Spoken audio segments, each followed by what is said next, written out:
Planning a nonprofit fundraising event can feel overwhelming, but it doesn't have to. Download Bloomerang's free event planning checklist that walks you through every critical step before, during, and after your event. Save time, reduce stress. We don't need more stress, and give your supporters an event they'll remember. What you're going to find in the checklist: a step-by-step pre-event guide, a post-event checklist to help you close the loops, built-in reminders to boost visibility, like prepping social media posts and how to collect on-site donations, and help turn a good event into a great one. So just get your copy by going to www.jcsocialmarketing.com/checklist, jcsocialmarketing.com/checklist. Now on to the episode. Hello, and welcome to Nonprofit Nation. I'm your host, Julia Campbell, and I'm going to sit down with nonprofit industry experts, fundraisers, marketers, and everyone in between to get real and discuss what it takes to build that movement that you've been dreaming of. I created the Nonprofit Nation podcast to share practical wisdom and strategies to help you confidently find your voice, definitively grow your audience, and effectively build your movement. If you're a nonprofit newbie or an experienced professional who's looking to get more visibility, reach more people, and create even more impact, then you're in the right place. Let's get started.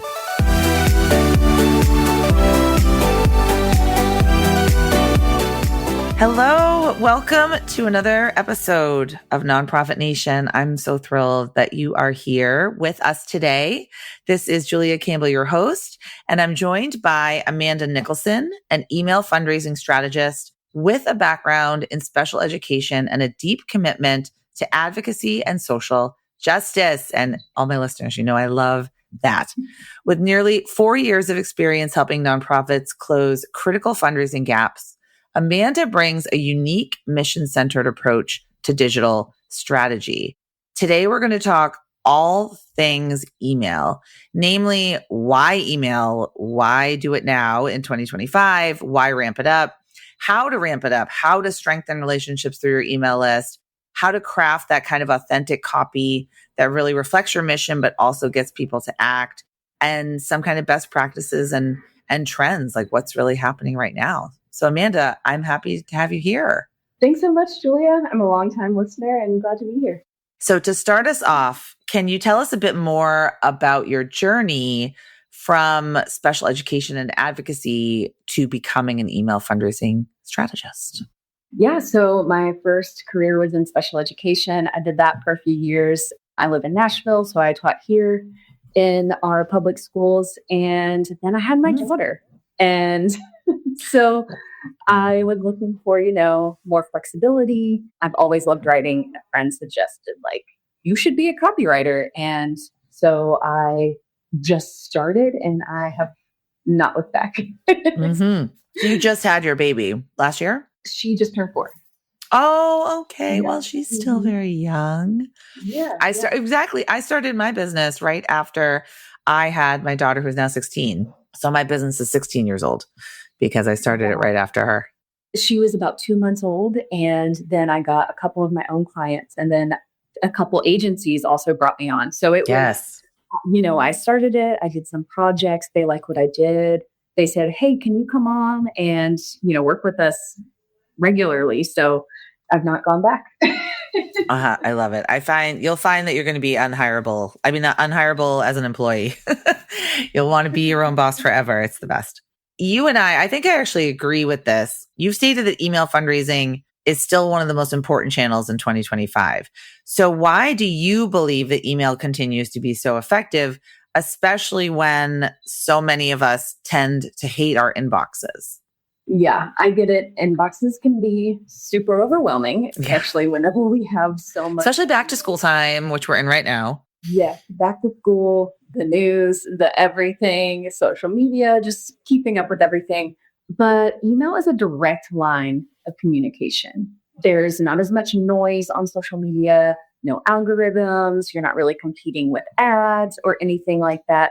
Whenever people sign up for your email list, they're opting in to hear from you. Like they are saying, yes, I want to hear from you. So it keeps that direct line of communication going. You can send them an email and they'll probably see it. But even if they don't see it and they see your name pop up in their inbox, even if they don't read it or they just delete it, they still saw your name. They're still thinking about you. That's such a good point. Yeah, you're still staying top of mind. An inbox is, I would say, more controllable than social media. Chances are they're probably going to see you. You can't control who sees you on social media. It's still a great tool, but your social media should be leading them somewhere else. And that's where your email list can work with your social media to keep them engaged. No, I completely agree. So I love that top of mind idea because I try to trim my inbox and only receive newsletters and information that I really want to receive. But there's so much that I want to receive because I'm interested and I have so many different consultants and writers and thought leaders and nonprofits that I follow.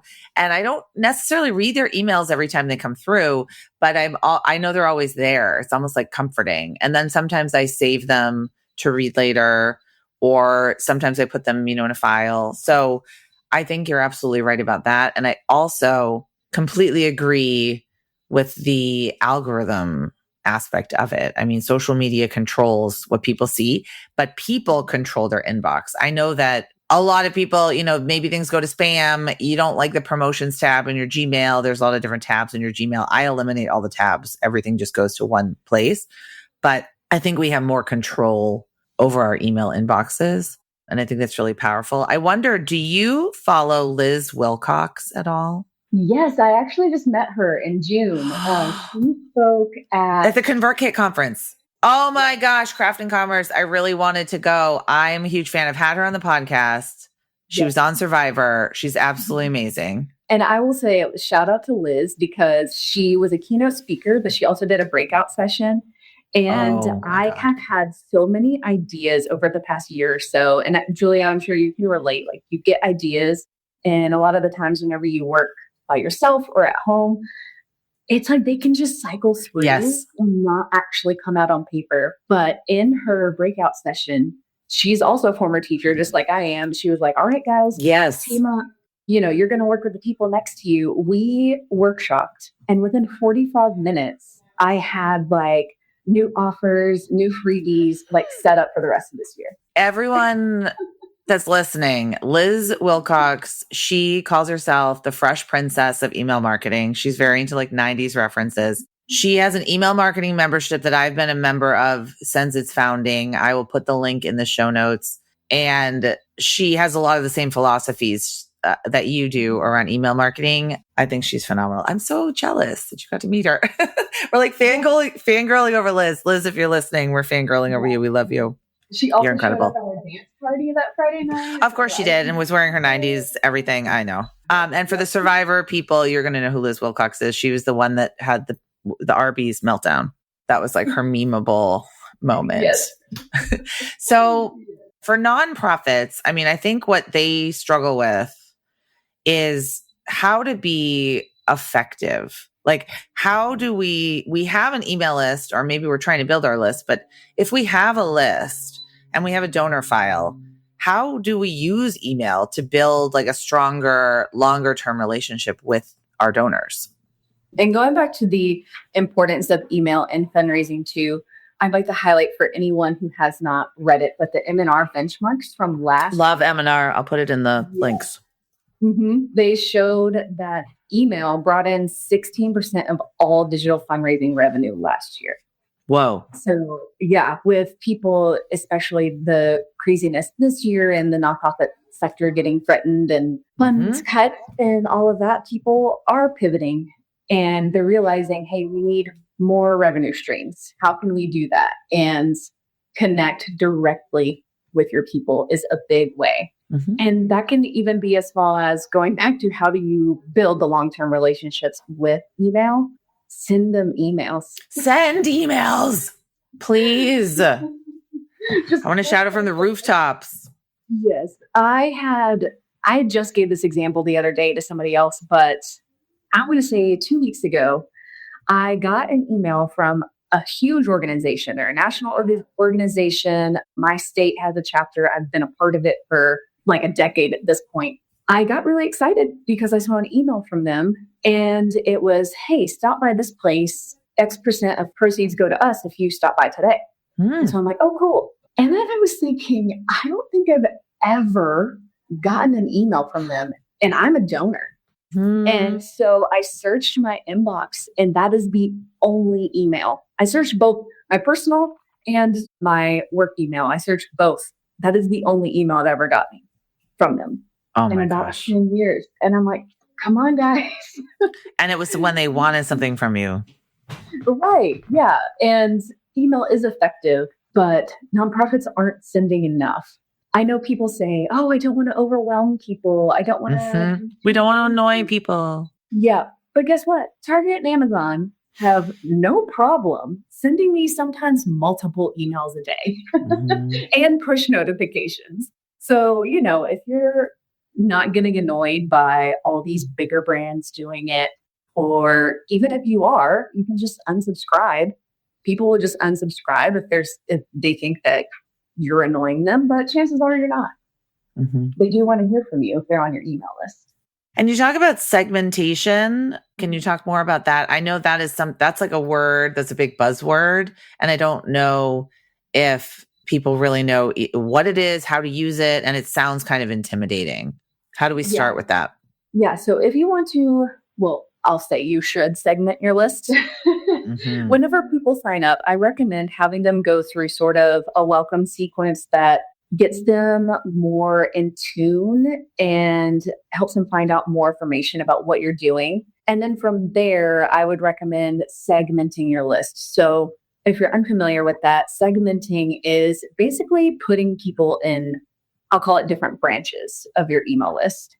So you could put prospects in one segment, people who haven't donated, haven't volunteered, maybe people who are new to your email list, new to what your organization is doing. And then you could have a segment for recurring donors, mid-level donors, and then you can send them direct and intentional communication, right? You can meet them where they're at if you were emailing within that segment.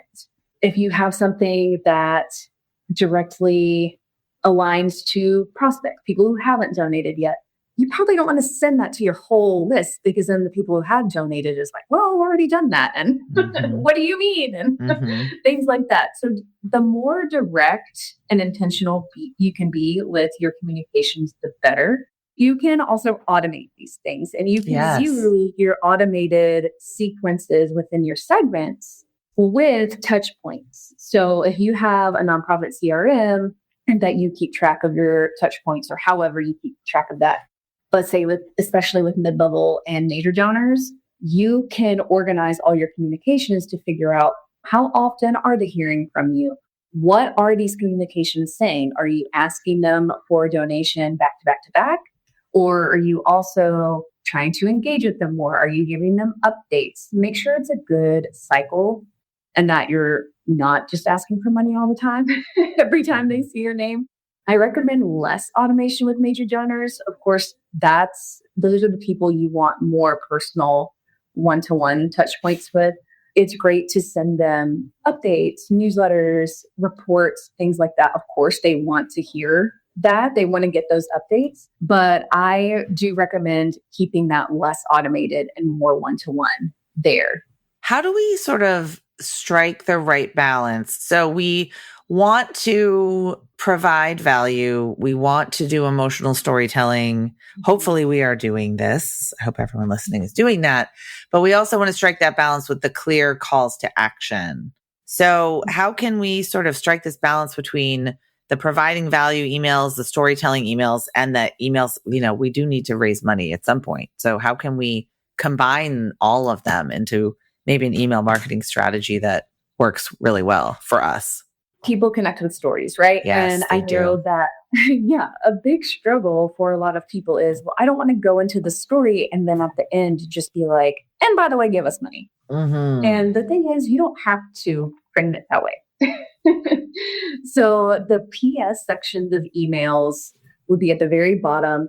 And current email marketing statistics are showing that the PS sections have really high engagement. You may have also seen people put TLDR at the bottom, like too long, didn't read. Yes. And that's where you can sort of summarize what you said, what the email's about, and then put a call to action. Please, please, please, no matter what, put a call to action in your emails. Mm-hmm. It can be a button. You can also hyperlink. You can do both. Just please lead them somewhere. Have an action for them to take. And it doesn't have to be fundraising. That's what I think people get wrong. It could be something else. Right. It is not. You could engage with them by saying, hey, reply to this email, ask them a question, say, reply to this email, give me your answer, things like that. But the PS section is a great way if you've done a big story and you say even the call to action after the story is look at this report or watch this video. A lot of people are doing video now, so especially with impact stories, and say, watch the full video here. But then the PS says, you can make this possible for other people like Sally or Bob or whoever for just $5 a month and then have a donation. So that's where you can have both of those touch points in there.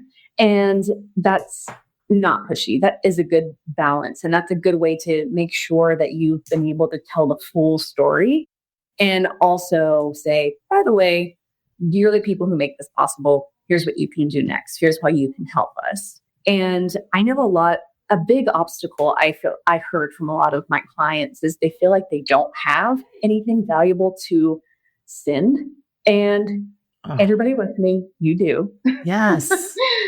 Just yesterday, actually, I had an executive director I work with. She sent me a screenshot and someone had texted her saying, hey, they're an education nonprofit, so they have a whole bunch of resources.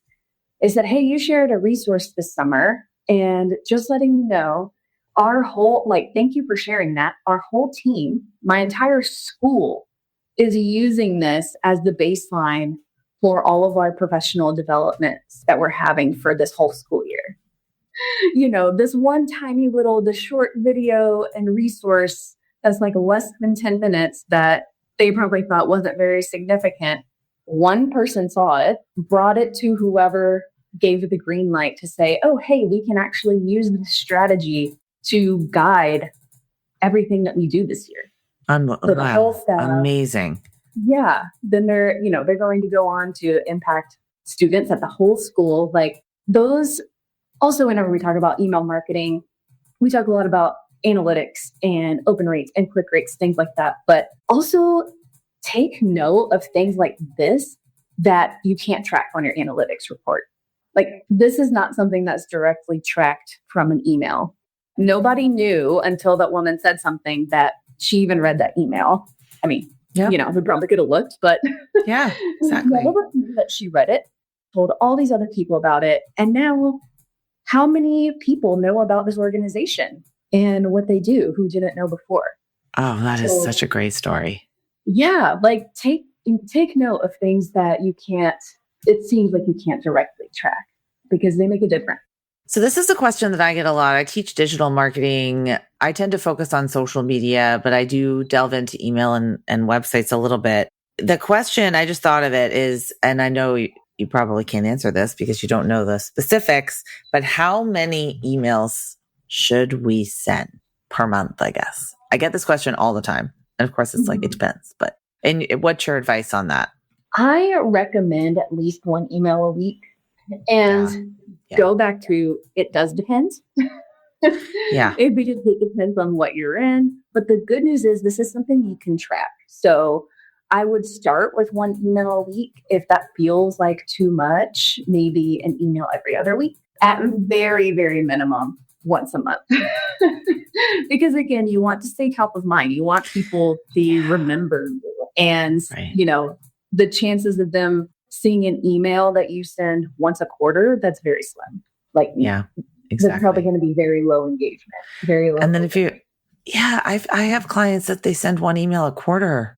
And I think if I delete that, I don't hear from you for 6 months. And then I forget. And then you're going to be asking me for money or I'm going to hear something else from you. Just this constant imposter syndrome that nonprofits have where we think we're annoying people and we think that we are harassing people. We're actually providing much needed services, and our donors want to hear from us.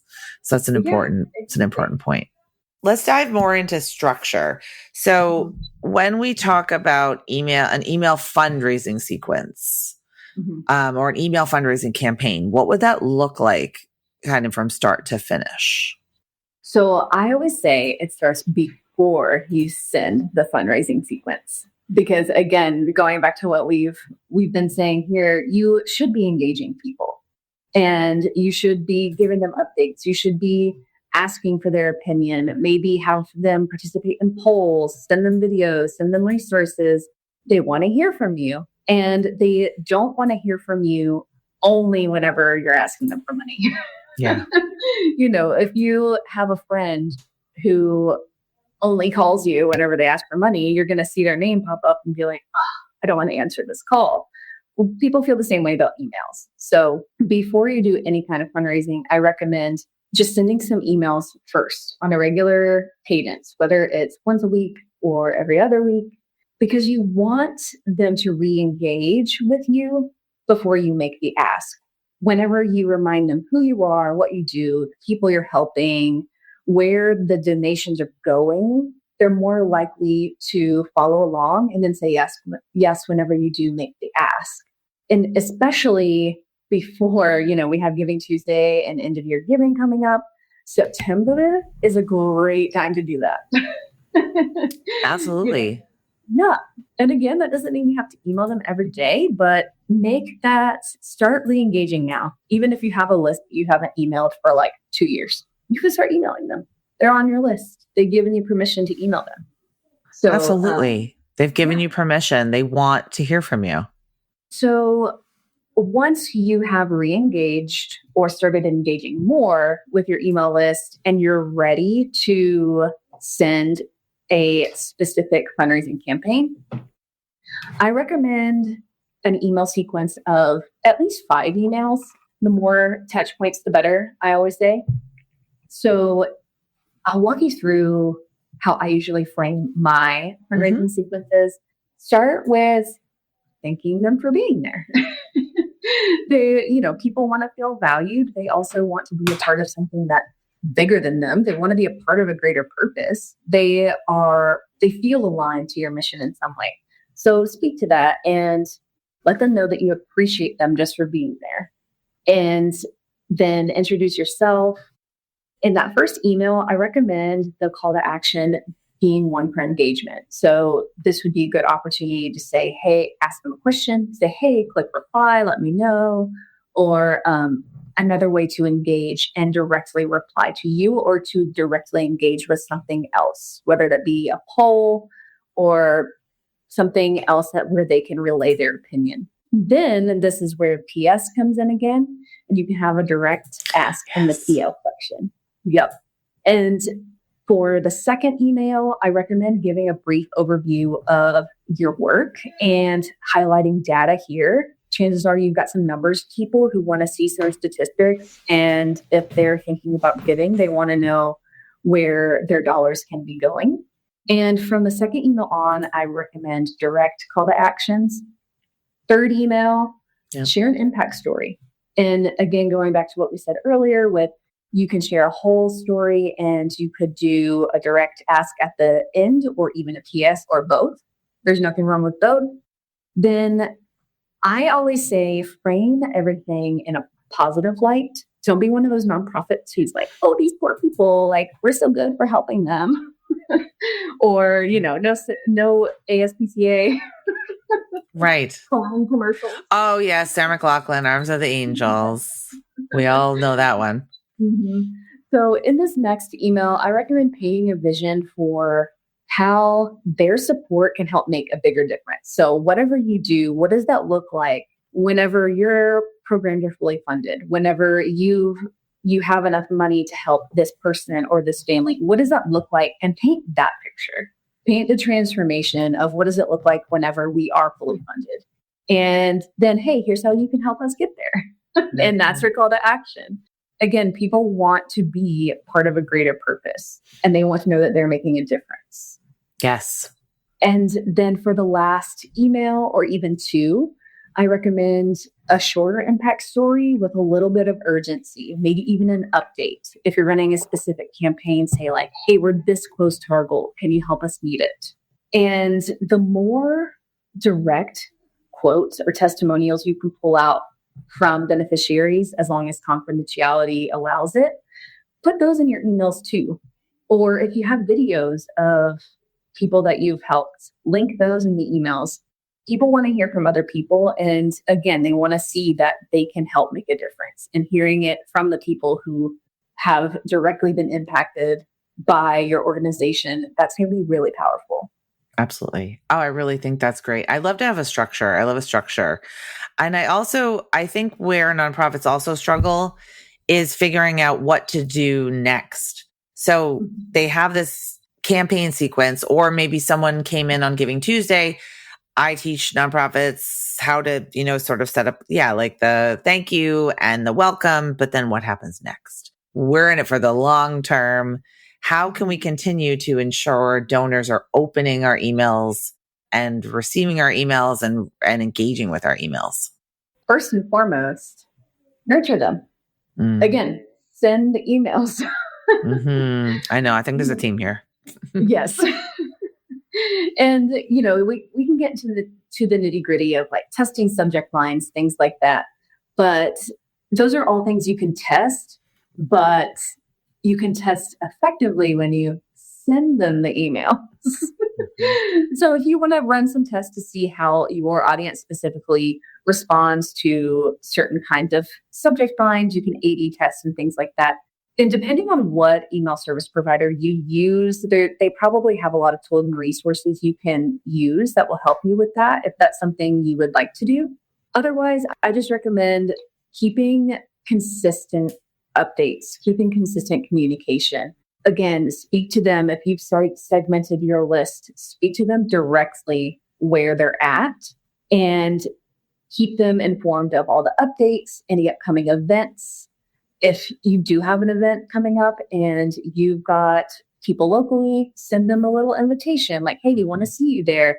And then if they come, that's another touch point, and that's face-to-face engagement. So, I hope you see the cycle here where, yes, you're sending emails, but you can also invite them and engage them in different ways, whether it's in person, virtually, as a recurring donor, things like that. And also use personalization. Yes. Pretty much all email platforms will let you personalize and use people's names in your communication. So I recommend that too, because that feels way more personal instead of just an email blast. You can say, hey, Julia, because you're a recurring giver, here's what we've done with these donations. No, I love that too. I think that's really helpful. What are your tips for email subject lines? Because I see some newsletters that I get that I do open, for instance, Acumen, a huge organization, they just say Acumen's monthly newsletter, August, which I would never recommend doing, but it works for them. But what are some subject line tips that you have to get more opens? Yeah, I say make the subject line interesting enough to where someone would think, ooh, what are they talking about? Let me open that. It doesn't have to summarize what's in the email. It can. A lot of people like that. Or, if you've named your newsletter, maybe you could include the name in the subject line and then say like August edition or something like that. I don't necessarily recommend that either. Like you said, just saying like August newsletter. But if you are someone who's sending emails outside of your newsletters, then maybe I would recommend in either the subject line or preview text naming your newsletter, even if your subject line hints at what's inside or says something else that's interesting. To avoid going to spam and things like that. And actually, we need all these tips. Yes. Avoid exclamation marks in the subject lines. What about emojis? Emojis, but not too many. I love a one emoji. I tend to use one emoji, but I test it out. Like you said, I do an emoji and not an emoji. Right. Yeah. But exclamation points, okay. Avoid them. Avoid them because that tells the email bots that you're a scammer, even if you're not. And then they can send you straight to spam. And you don't want to end up in spam. So It's a good way to avoid that.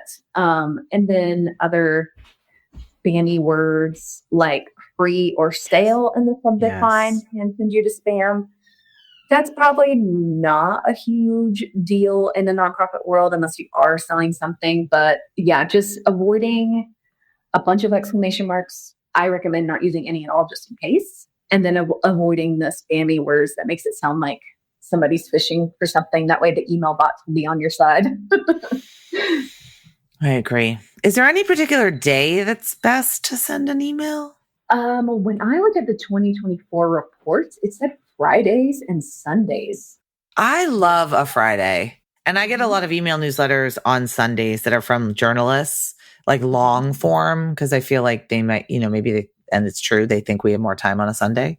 So that's interesting. Fridays and Sundays. You would never think. Yeah. And I think Sundays too, because and this is true for me and always has been, no matter what, Sunday night, I'm preparing for my week. And so I think whenever you meet people who can be in that preparation mindset of what's up for my week, what am I thinking about, what am I going to give my time to, and then they see your email, that could be good timing. I know for a few years, everybody was saying Tuesdays, but then what started happening was everybody was sending emails. Right. That's what happens. But yeah, Friday and Sunday, according to reports, have performed the best. Again, you can always see what your audience is responding to. If they like emails on Thursdays, send an email on Thursday. It's a good thing to test and track and see what your people respond to. Exactly. If you had just one tip for someone looking to really revamp or change their email strategy today, what is one thing that I could do that a nonprofit marketer, a nonprofit leader could do today to really ramp up or level up their email or just make it better, improve it? Be clear. Yeah. Direct, clear communication is best. I know a lot of people try to be cute or sound funny or, try to be engaging in some other way, but people are busy and they want to know what's up as soon as possible. So if you can give clear communication, that's always best. And always have a call to action in your emails, your donation pages, your social media, everything. Have a call to action. Send them somewhere else. Again, the call to action does not have to be a donation. It can be, but give them an action to take to keep them engaged. So be clear, give them an action. Well, this has been amazing. Where can people connect with you? Where can they meet you online? What sort of tools and templates and resources can they get from you and your website or your work? Yeah, you can connect with me on LinkedIn. I'm Amanda Nicholson, and my website is amandanicholson.com. I do have a free 5-day email challenge that gives you templates and a video overview of how to write your own 5 email sequence. And that's more of a welcome or nurture sequence. So by the end of 5 days, you could have a whole email sequence ready to go. All right. I will put those links in the show notes, Amanda. I will put a link to your LinkedIn, a link to the M&R report that you mentioned, and a link to the templates that you have talked about. This was so phenomenal. And just thank you so much for coming here today and sharing your expertise with my listeners. Yeah, thanks so much, Julia.